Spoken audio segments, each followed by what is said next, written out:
The Back Bay was created as a result of the need for Boston to expand. A man named Charles Bulfinch proposed a plan to fill in parts of the Charles River around Boston to create the areas of Back Bay and South End. While the plan was adopted in 1840, the filling of the Back Bay didn't actually start until 1857 and was finished in 1900. It was made through the use of trains, which transported rubble from Needham and poured it into the swamps of the Charles River. The Back Bay was designed with a Parisian-style landscape. This means that there are long, wide boulevards and shorter, narrower cross streets.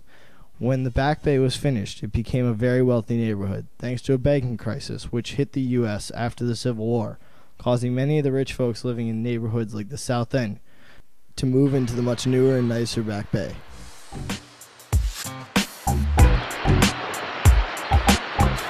One of the great landmarks of Back Bay is the Trinity Church, located in Copley Square, right near the John Hancock building.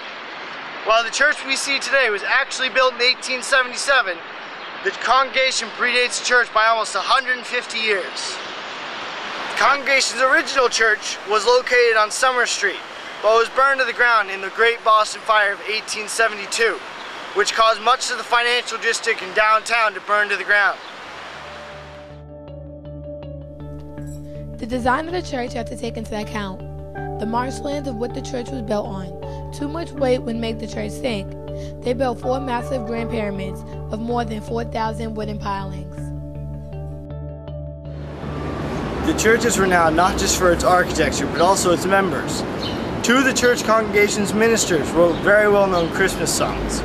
John J. Hopkins, who was assistant minister from 1831 to 1832, wrote We Three Kings of Orient Are, and Phillips Brooks, who was minister from 1869 to 1891, wrote O Little Town of Bethlehem. The Back Bay has remained true to its original plan, with its Parisian-style landscape and its large residential areas.